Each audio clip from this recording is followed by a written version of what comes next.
Hi, I'm Alan Maceo, and this is the Live Better, Explore More podcast, and we have a special guest, Chris Horn, the president of the Petaluma Tennis Association.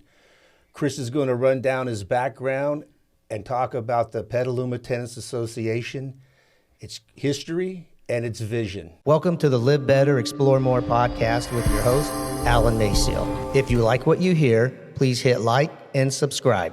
Welcome, Chris. Thank you, Alan. I appreciate the opportunity. This is great. Hey, so tell us about your background. I mean, you're the president of the PTA, but what's your background? Well, actually, tennis was not my background in the way of sports all the way through college. I was actually a very high-level swimmer, aquatics, water polo, basketball, anything but a racket sport. And so I graduated from Cal State Hayward with a degree in exercise physiology and came out of that, this was 1979, and came out of that not knowing what the heck I was going to do with it. So at the time, I was actually working ocean rescue for Pillar Point Harbor, and ended up meeting up with the head golf pro at the Half Moon Bay Golf Links at the time, because he was a commercial fisherman. And his name was Moon Mullins, very famous golfer.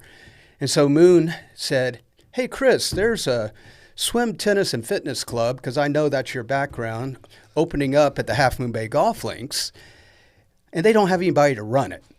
And so he said, "You should go over there and apply for the job." And I was just out of college, basically, and I said, "Oh, okay." I had a lot of experience in recreation programming. That was right up my alley.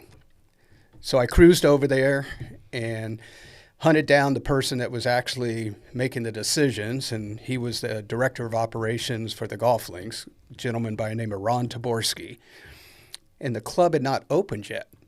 And so the Half Moon Bay Golf Links was a planned unit development. At the time, it had about 200 homes and one beautiful golf course. And it was owned by the Westinghouse Corporation.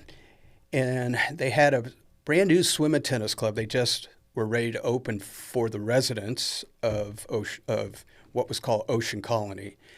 And it was owned by Westinghouse. And so when I went to speak with Ron, he says, "Well, we're hiring one of our golf pros to actually open and run the club, but we don't have anybody to do any programs. We have a tennis director that's already kind of teaching lessons over there. Why don't you come on and kind of run the aquatics?" I said, "Great, awesome." So I hooked up, and after the first year of running the aquatics, developing a swim school, swim team, and having nothing to do with tennis, I didn't put a racket in my hand. He came to me after about a year and said, all the members hate this guy that's running the club. Would you like to take it over?" And I said, "Great." And he handed me a letter with like 25 things that these members wanted changed. He says, "Here's where you start." And so I said, "Great." So now I ended up being the director of operations for the Colony Club, knowing nothing about tennis. And I said, "Okay." So I pulled my tennis pro aside and I said, "You know what? You got to teach me this game, because if I'm going to manage tennis, I better learn how to play it." And he says, "Okay." So I started, this was 1980, I started taking lessons, and in 2 years, I was playing 5-0 to 5-5 level tennis and playing tournaments. Okay, so hang on a second. Okay. For those of us that are new to the tennis world, what does that mean? 5-0, is that like a Mustang 5.0, or what does that mean? Well, back in the day, a 5-0, 5-5 player was equivalent to a player probably playing Division III college. So I accelerated my ability in this game pretty quickly and started playing competitive tournaments. And after, and then along with my tennis director, building the programming at the club, we started bringing tournaments to Half Moon Bay, for USTA tournaments, USTA teams, and just building this huge tennis program on the private side and also on the public side. After 2 years into managing the club, I was approached by the city of Half Moon Bay to see if I was interested in joining the Park and Rec Commission. And I said, Sure, I think I could do that. Now, is that a conflict? I was already involved in private recreation. Do I want to get into public recreation? And my goal at the time, the high school tennis courts were all run down. You couldn't even play on them. The middle school had a few tennis courts, same condition. So I said, I think the only way that I can really make change, especially with tennis, is to get on the Park and Rec Commission. So I was elected to the commission. Within a year, I became chair of the commission, and I remained chair of the commission for 15 years in Half Moon Bay. During that 15 years, we ended up raising enough funds to refurbish all the courts at the high school, at the junior high. We brought back the tennis team. We hired coaches. And we did all this through funding of the USTA tournaments that we were holding, which we held 4 level tournaments, 2 senior tournaments, and 2 junior tournaments every year. And so that continued, and I stayed in Half Moon Bay for 20 years of my career. In 1997, 98, Ritz-Carlton approached the Half Moon Bay Golf Links and asked them and negotiated and bought a parcel and came in and built what is currently one of the most amazing Ritz-Carlton resorts internationally, right on the 18th fairway. And I was one of the key figures. At that time, I was the director of operations, and I was a key figure in bringing that whole project, getting it open, and then getting fired by Ritz-Carlton when they brought in their whole management team and they showed all the directors out the door. And that's how I ended up coming up to the Marin County area and Petaluma area. So at the time, my wife's mother lived in Petaluma. I ended up landing my first general manager job in Marin County at the Tiburon Peninsula Club. We moved up, bought a house in Petaluma, and at the time we moved from Half Moon Bay, my kids were in 3rd grade and 5th grade. So I raised my kids in Petaluma, and I started my career in management at the Tiburon Peninsula Club for 4 years. From there, I went to the Rolling Hills Club in Novato and spent 2 years. Then I went from Rolling Hills to the Rafael Racket Club and spent another 2 years. When the ownership changed at Rolling Hills, they asked me to come and open the club. So I went back to Rolling Hills, opened the club. And then in 2011, I kind of hung up my hat and said, I'm kind of through with club management. But in the interim, going back in my career, I wanted to do something more than just club management. So in 1989, I went through the United States Professional Tennis Association training course and became an elite certified teaching professional. And that was in 1989. And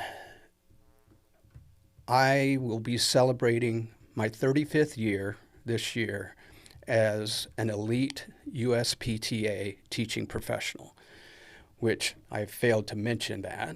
Hope I'm not just kind of rambling here. No, you're talking about all these horrible places I know, you had it's to just, work. oh, I it's feel horrible. sorry for you. Oh my God, it was just so bad. So when I hung up my hat in 2011, I ended up kind of sidetracking my career in club management and ended up going to work for Jamba Juice as a general manager and running 2 stores for them, one in Mill Valley and one in Petaluma at the time. And so I ran 2 stores for 2 years till I decided I didn't want to be in retail anymore. So I hung my hat up. Well, in the interim, we had a very amazing club, the Petaluma Valley Athletic Club, that was a very strong tennis club owned by Rob and Martha DeMont, who also at the time bought and owned the Rolling Hills Club in Novato, which I had managed for them. Well, I was one of their associate pros at the Petaluma Valley Athletic Club teaching part-time. And around 2015, the DeMonts gave a one month notice to all the members and closed the doors of the club. Within a month, that displaced, I would say, close to 300 tennis players that were very active there with no place to go. So here's what brought me to the Petaluma Tennis Association. And I know that we're going to talk a little bit about the history of the PTA, and I think this might be a good time to just take a sidetrack and share a little history with the PTA. Great, let's jump into it. Okay, so the Petaluma Tennis Association, from everything that I've researched, was put together by a few members back in the early 90s. West Side was probably most of the players playing out of McNear, because at the time there was no tennis courts other than a few at Lucchese on the east side. So most of the play was happening at McNear. So a group of members formed a Petaluma Tennis Association through the USTA, and at one point in time they probably had 250 plus members. And so the association for, I would say, almost 10 years was running pretty strong.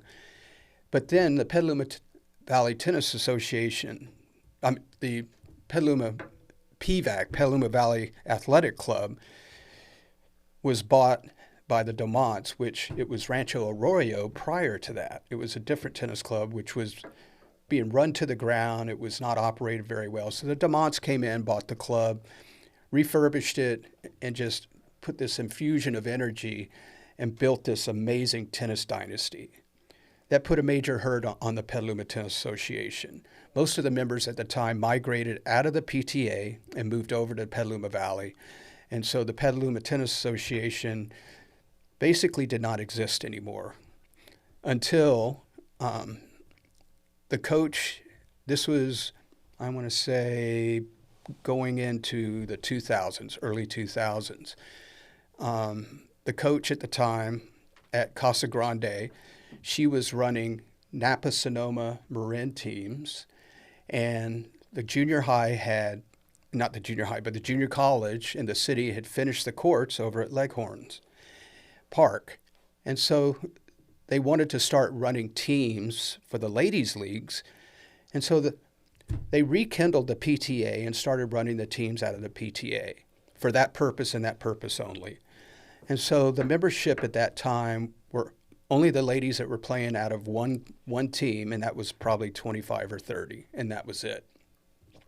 So in 2015, when PVAC closed and displaced all these players, and I had finished my stint with Jamba Juice, I said, this is a good opportunity to reestablish the PTA and find a place where these players can go.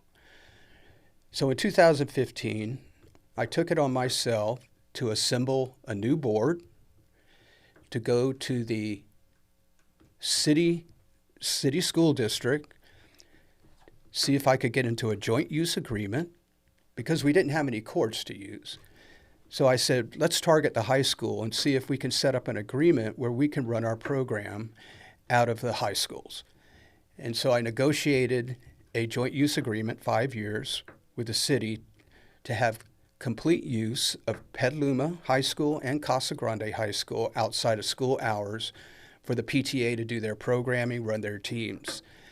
And they didn't charge us anything, only we made a commitment to upkeep the maintenance, replace nets or whatever. And so once that was in place, I put it out and did a membership drive. Within a matter of 3 months, the PTA went from 20 to 25 ladies to over 300 members. Wow. And that was in 2015. And that was amazing because we started running USTA teams out of Casa Grande. We probably had 4 or 5 teams. I started doing programs, lessons out of Casa Grande. I mean, we had so much tennis activity as a result of what happened with Petaluma Valley Athletic Club and the reestablishing of the PTA.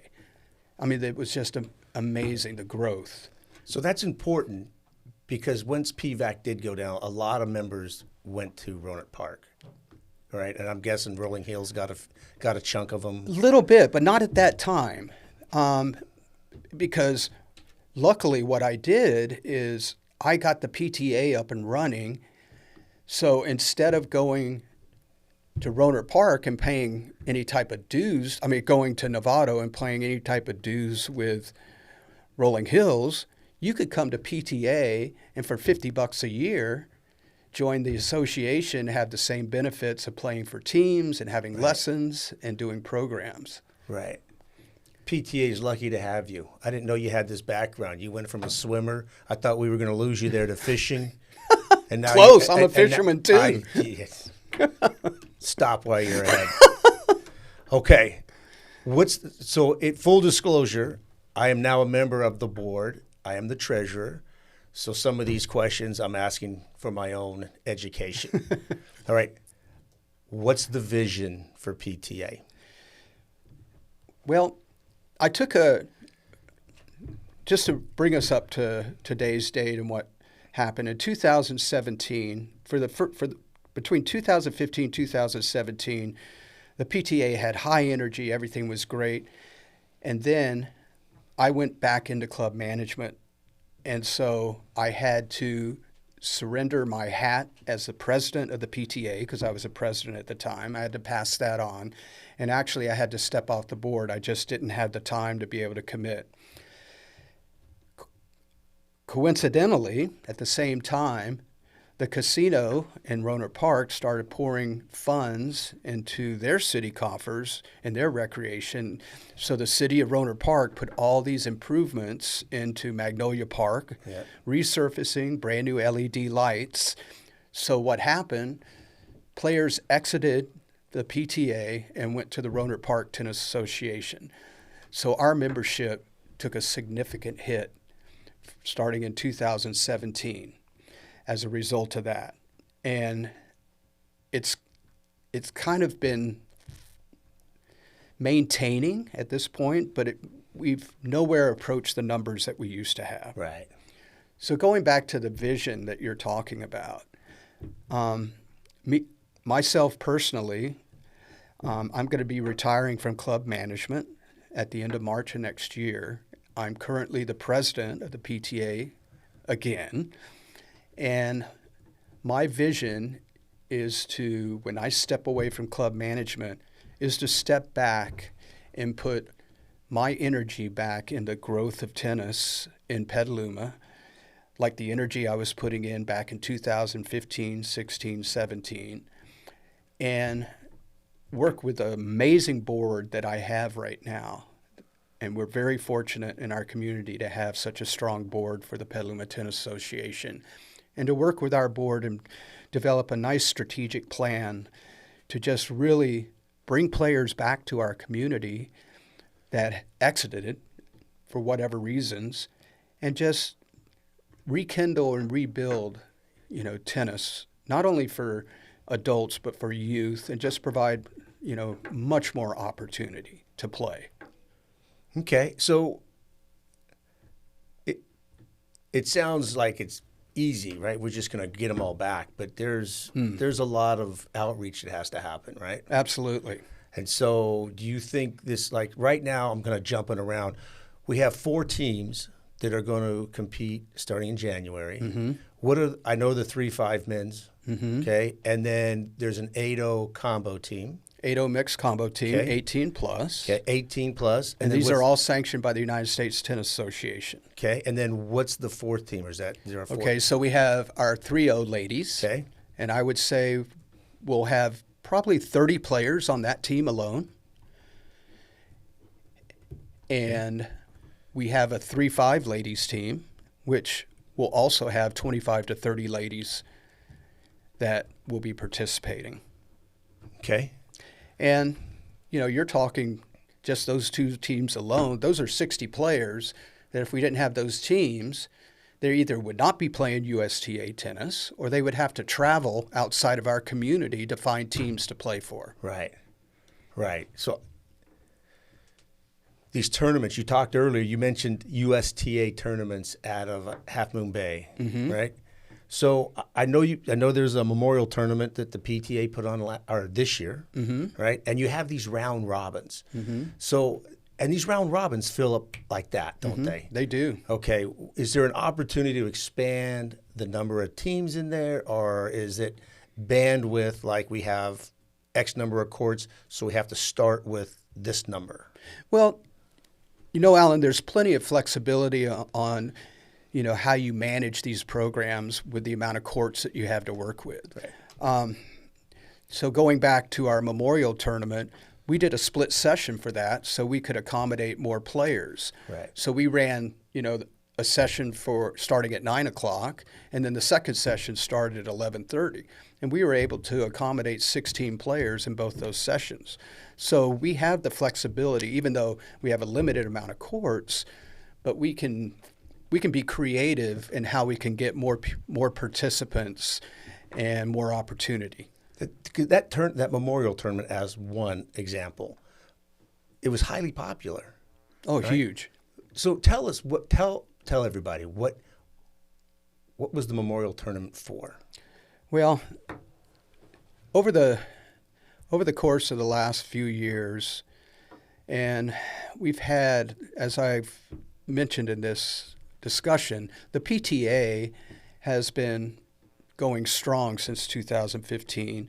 And even prior to that, the players at the Petaluma Valley Athletic Club.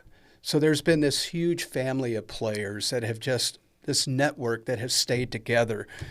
Regardless of where they're playing, there's been a community of Petaluma tennis. And the unfortunate thing, over the past 2 years, we've lost some very important players within that family and within that community.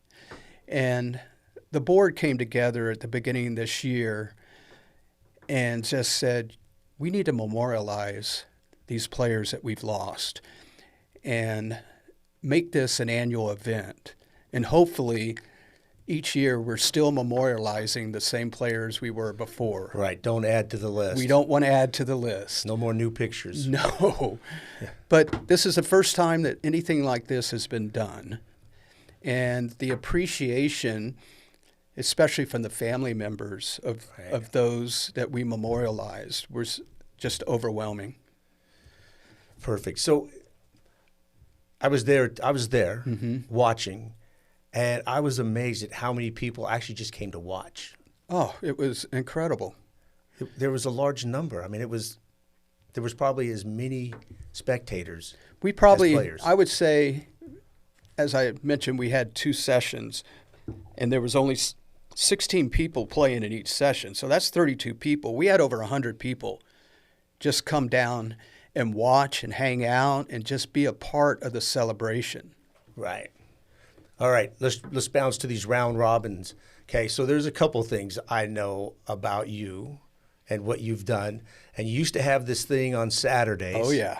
All right. I have a friend who participated, and he kept trying to get me to go. And you got to get in early. You got to hurry up. And they're crazy popular. Oh, yeah. The program was called Drill and Play. Okay. All right. So the way that I had it set up, it was a 2-hour program, and you'd come in and you put your money in the pot.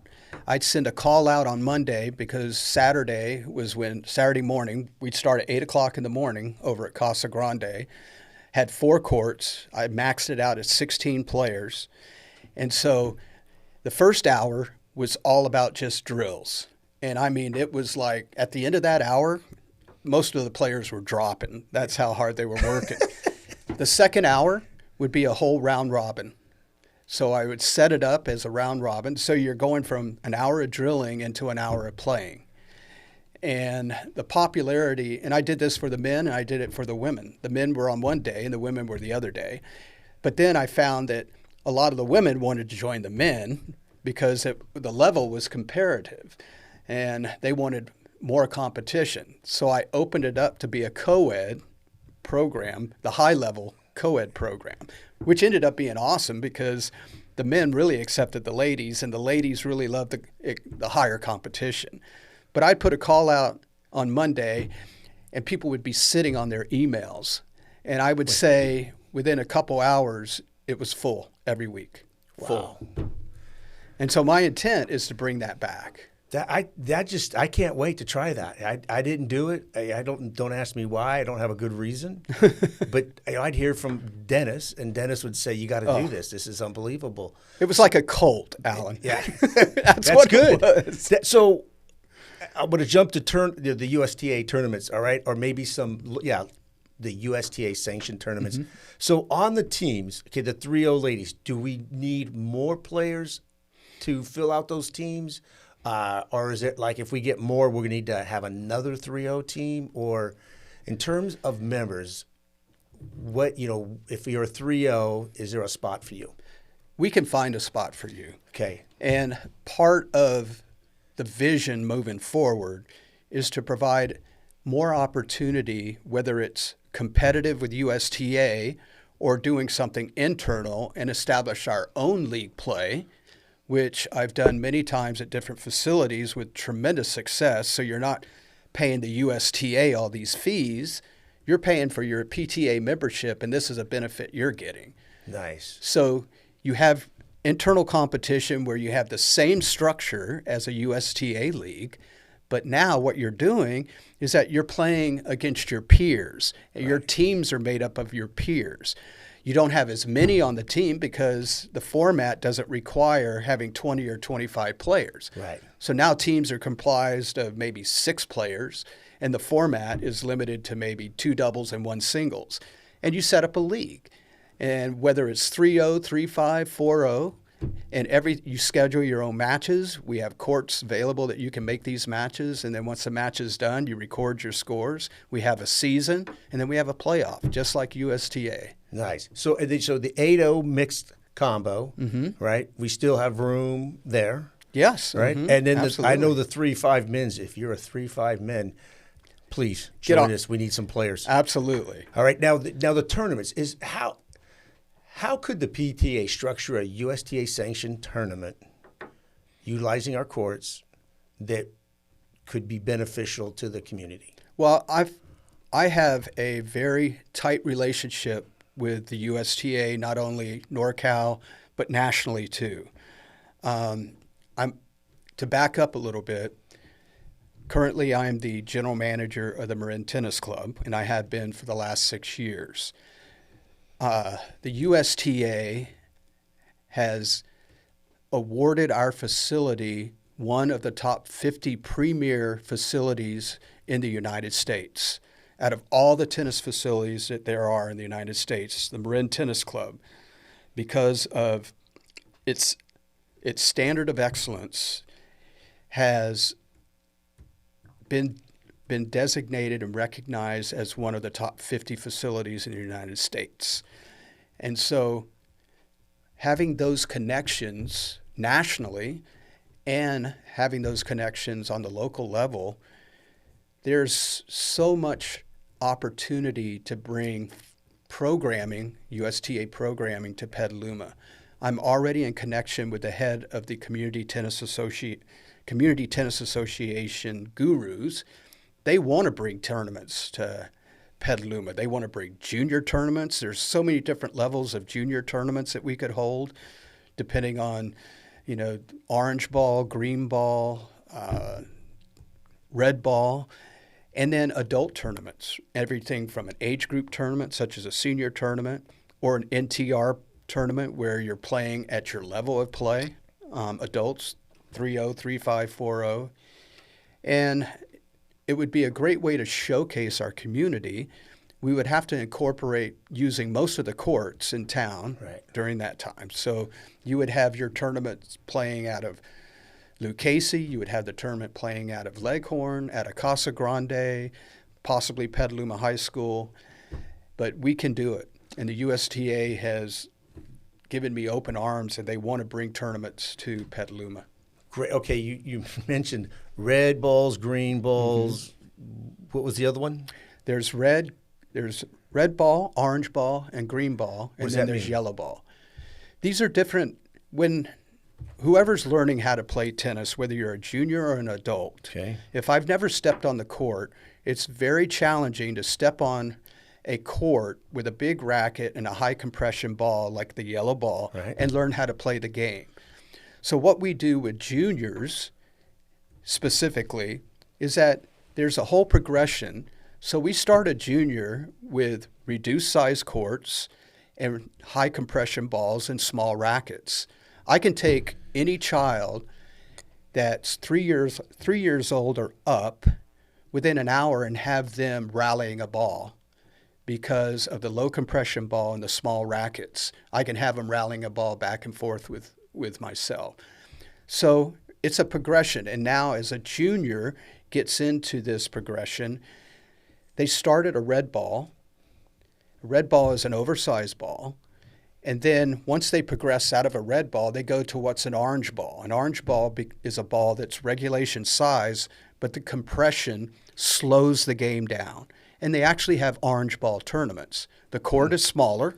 They play on a court about the size of a pickleball court. Okay.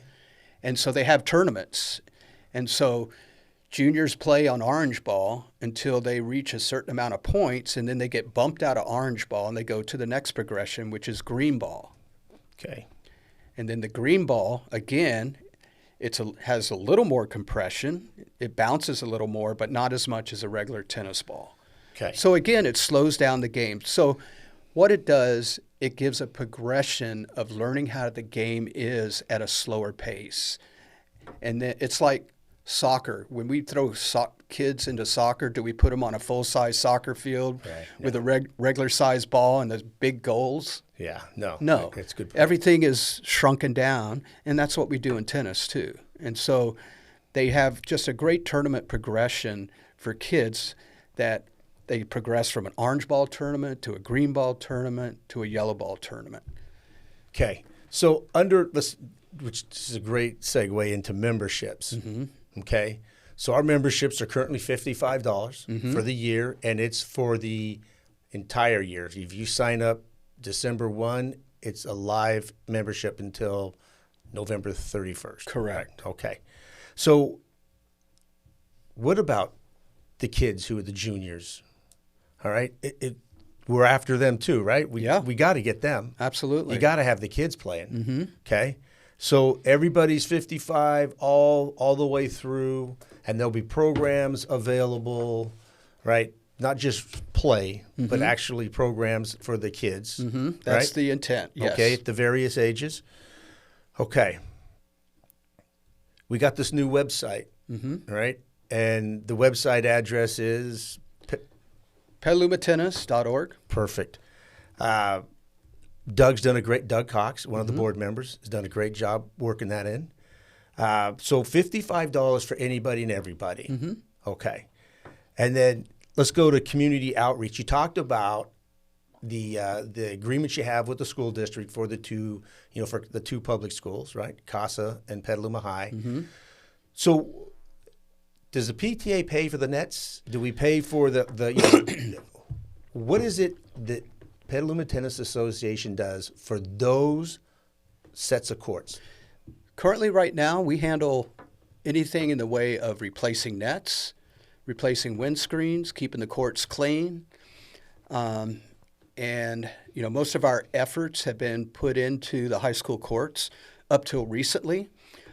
I have been working for the past, I want to say, actually since 2015, to establish a relationship with the city of Petaluma to have access to Leghorn's courts for programming. And it's never been received or accepted. And so with my continuing push and the need to have a higher quality of facility to provide USTA teams, because I'm competing against Rohnert Park and I'm competing against Rolling Hills, where players, they want a better experience at the facilities that they're playing at. And they're not very happy with the experience that they're getting playing at the high school courts because of the condition that the courts are in. So the city finally opened up last year and provided us the opportunity to host our USTA team matches at Leghorns Park, which was like a turning point in bringing teams back to Petaluma USTA. The only teams that were currently playing were the Napa Sonoma Marin Ladies Leagues, which play on Friday mornings, and there's 3 teams there.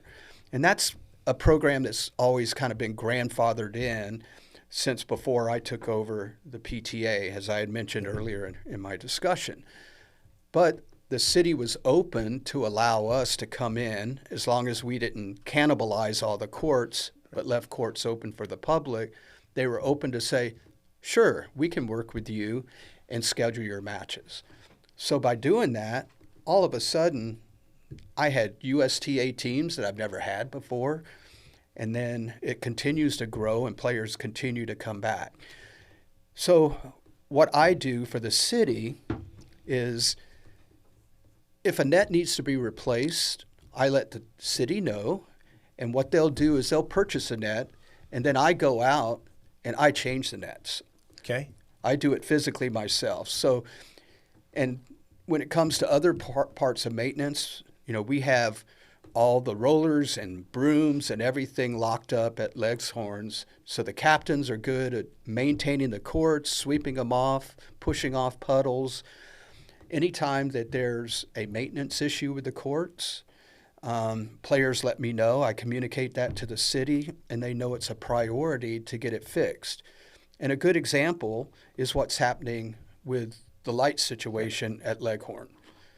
And if you would like me to touch on that a little bit. I would, because that's not what's a net cost? A good net, high quality net costs $300. Okay, but the lights, a light bulb, an LED light bulb costs $125. And you need a whole lot more of those than you do in nets, right? Yeah, there's 24 lights at Leghorn. Okay. So do the math, if you're replacing every one of those lights. Right. So let's go over that. That's a project we're taking on. It is. So what's the deal with that? Okay, so it started out where players started sending me emails. I'm the contact through the PTA. I get all the emails from the players, from the members, and the quality of play at night right now at Leghorns Park is very low quality.